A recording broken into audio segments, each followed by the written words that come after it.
सुप्रभात बच्चों, मैं आपकी हिंदी की अध्यापिका और आज हम हिंदी का पाठ 2 शुरू करने जा रहे हैं। इसका शीर्षक है बदसूरत ऊंट। तो चलिए शुरू करते हैं। पाठ 2, बदसूरत ऊंट। पाठ का परिचय देते हुए हम शुरू करते हैं। सुंदरता का वास्तविक अर्थ बाहरी आकर्षण नहीं बल्कि आंतरिक रूप से सुंदर, गुणवान और चरित्रवान होना है। अतः बनाव श्रृंगार की अपेक्षा अपने व्यवहार को उत्तम बनाने का प्रयास करना चाहिए।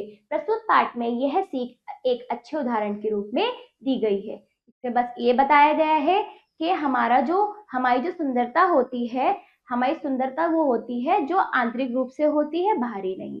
जैसे हमारा व्यवहार, ठीक है, और हमारी आदत जो हमारे जो सामने वाले को हमारी अच्छी लगती है, तो उसको हमें सही बना के रखना चाहिए, अच्छा बना के रखना चाहिए। तो चलिए पाठ शुरू करते हैं। एक ऊंट था, दूसरों की निंदा करने की उसकी बुरी क्या थी? आदत। वह हमेशा दूसरे जानवरों व चिड़ियों की शक्ल सूरत की खिल्ली उड़ाता था। उसके मुंह से कभी किसी जानवर की तारीफ नहीं निकलती थी। ठीक है, एक ऊंट था, क्या होता था? दूसरों की निंदा यानी दूसरों की बुराई, दूसरों की कमियां निकालने की उसे बहुत बुरी आदत थी। ठीक है, वह हमेशा दूसरे जानवर व चिड़ियों की शक्ल सूरत की खिल्ली यानी मजाक बनाता था, उन पर हंसता था। ठीक है, और कभी उसके मुंह से किसी की तारीफ, ठीक है, कभी नहीं निकली। ठीक, तारीफ का मतलब उसकी प्रशंसा, प्रशंसा तारीफ। ठीक है बच्चों। गाय से वह कहता, जरा अपनी शक्ल तो देखो, कितनी बदसूरत हो तुम।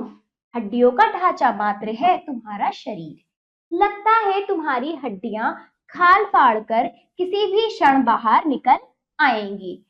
तो ऊंट ने अपनी इस तरह के बोल किसके लिए? गाय के लिए बोले। कि क्या बोलता है? तुम अपनी शक्ल देखो, यानी अपनी सूरत तो देखो, कितनी बदसूरत यानी कितनी बेकार बदसूरत है। ठीक, और हड्डियों का ढांचा मात्र है, हड्डियों का ढांचा मात्र यानी तुम्हारी इसके शरीर में क्या नहीं है? सिर्फ हड्डियां ही हड्डियां हैं और ये कभी भी निकल आएंगी। ठीक है, खाल यानी इसके खाल फाड़कर हड्डियां किसी भी क्षण यानी किसी भी समय बाहर निकल आएंगी। ऐसा ऊंट ने किसके लिए बोला? गाय के लिए। ठीक है, भैंस से वह कहता, किससे? भैंस से वह कहता, तुमने तो विधाता के साथ जरूर कोई शैतानी की होगी। ठीक है, तभी तो उसने तुम्हें काली कलूटी बनाया। ठीक है, वो बात उसने गाय के लिए बोली। ये हमारी भैंस, इसको क्या बोला कि भैंस से कि तुमने विधाता यानी ईश्वर के साथ जरूर कोई शैतानी यानी तुमसे कोई गलती हुई होगी, शैतानी हुई होगी, तभी उसने तुम्हें काला कलूटा बनाया। ये गाय को बोलने लगा। कौन? ऊंट। तुम्हारे टेढ़े मेढ़े सींग तुम्हें और भी बदसूरत बना देते हैं। तुम्हारे टेढ़े मेढ़े सींग क्या बना रहे हैं इसको? बदसूरत। ठीक है, तो आगे हाथी को चिढ़ाता हुआ वे कहता है, तुम तो सभी जानवरों में कार्टून जैसे दिखते हो, विधाता ने मजाक के क्षणों में तुम्हें बनाया होगा। तो हाथी के लिए क्या बोल? तुम तो कार्टून जैसे दिखते हो, और ये उसकी बनावट को लेकर वो ऐसा बोल रहा है कि विधाता ने मजाक में होंगे जब तुम्हें बनाया होगा, मजाक के समय तुम्हें बनाया होगा। ठीक है, इस तरह से ये सभी जानवरों का मजाक बना रहा था, खिल्ली उड़ा रहा था। ठीक है, तुम्हारे शरीर के अंगों में, किसके लिए बोल रहा है? अभी हाथी के लिए। तुम्हारे शरीर के अंगों में किसी प्रकार का संतुलन नहीं है। संतुलन मतलब संतुलन यानी बैलेंस नहीं है तुम्हारा शरीर, है ना, कोई बनावट तरीके से नहीं है तुम्हारे शरीर की। तुम्हारा शरीर कितना विशाल और पूंछ कितनी छोटी। ठीक है, बोला कि तुम्हारा शरीर तो विशाल है पर पूंछ क्या है? छोटी है। तुम्हारी आंखें कितनी छोटी हैं और कान इतने बड़े, सूप जैसे। ठीक है, तो बताया है कि आंखें कितनी छोटी हैं और कान कैसे हैं? सूप जैसे हैं। ठीक है, तुम्हारे सूंड, पैर और शरीर के अन्य अंगों के बारे में तो मैं बस चुप रहूं, यही ठीक रहेगा। ठीक है, और अन्य उसके शरीर के हर हर एक चीज को उसने बुरा बोला और मजाक बनाता हुआ तोते के पास। तोते से वे कहता है, तुम्हारी टेढ़ी और लाल रंग की चोंच बनाकर विधाता ने वाकई तुम्हारे साथ मजाक किया है। तोते के लिए बोला कि विधाता ने यानी ईश्वर ने तुम्हारे साथ मजाक किया है, तुम्हारी चोंच टेढ़ी और लाल बनाकर। ठीक है, इस तरह ऊंट हमेशा हर जानवर की खिल्ली मजाक उड़ाता रहता था, है ना, खिल्ली यानी मजाक। उन पर हंसता रहता था। एक बार ऊंट की मुलाकात एक लोमड़ी से हो गई। किससे? लोमड़ी से। वह बड़ी ही मुंहफट थी और किसी को भी खरी बात सुनाने से नहीं हिचकती थी। वो क्या थी? मुंहफट थी, यानी जो उसको बोलना होता था वो मुंह पे बोलती थी, ठीक है, और वो डरती नहीं थी ना हिचकती थी, ठीक है। ऊंट उसके बारे में उल्टा सीधा बोलना शुरू करे इसके पहले ही लोमड़ी ने कहा, अरे ऊंट, तुम लोगों के बारे में उल्टी सीधी बातें करने की अपनी गंदी आदत छोड़ दो, जरा अपनी शक्ल सूरत तो देखो। कि ऊंट लोमड़ी को भी कहने वाला था कि इतने में ही लोमड़ी बोल पड़ी कि तुमने जो ये जो गंदी आदत अपनी डाली ना दूसरों के बारे में गलत बोलने की, मजाक बनाने की, खिल्ली उड़ाने की, ये आदत तुम अपनी छोड़ दो।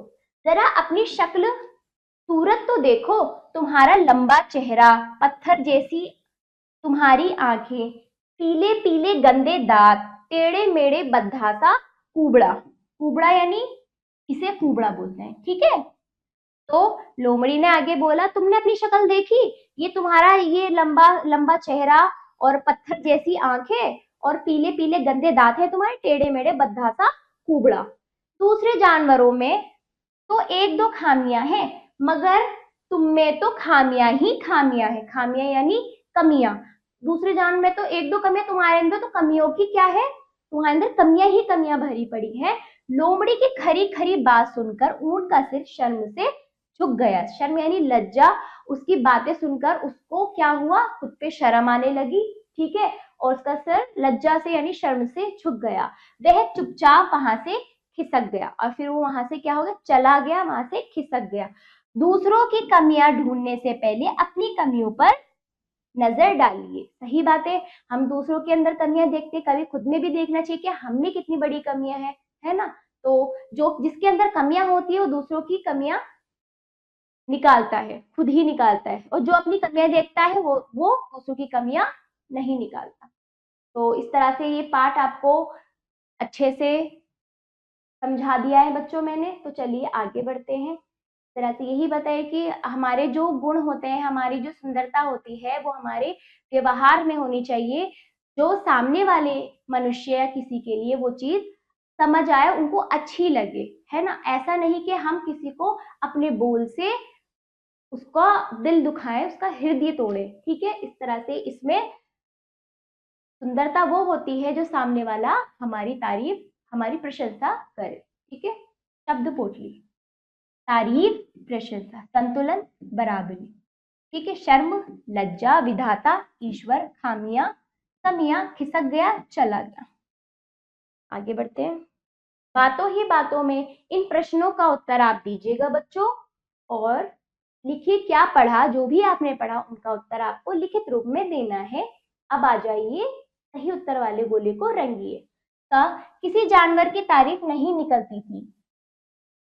किससे? ऊंट के मुंह से। ख देखिए, लाल रंग की चोंच होती है किसकी? तोते की। ग, ऊंट को बदसूरत किसने कहा? लोमड़ी ने, ठीक है। तो अब आगे बढ़ते हैं। प्रश्न 4 देखिए, रिक्त स्थानों की पूर्ति कीजिए। का ऊंट हमेशा दूसरे जानवरों व चिड़ियों की क्या करता था? शक्ल सूरत की, शक्ल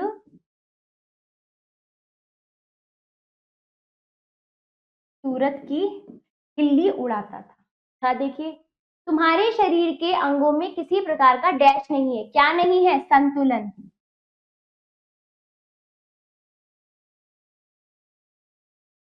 ठीक है। देखिए, ऊंट की मुलाकात एक डैश से हो गई। किससे हो गई? लोमड़ी से।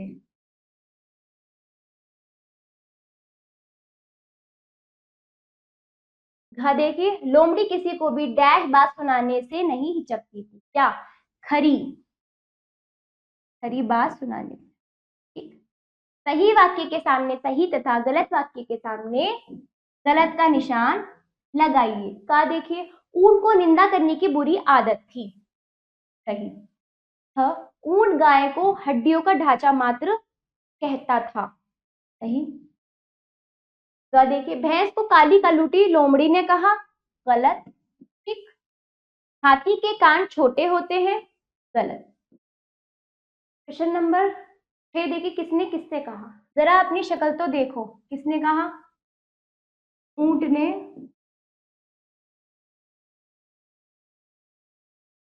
गाय से। ठीक है, आगे। तभी तो उसने तुम्हें काली कलूटी बनाया, किसने कहा? ऊंट ने भैंस से। गा देखिए, तुम में तो बस खामियां ही खामियां है, किसने कहा? लोमड़ी ने ऊंट से।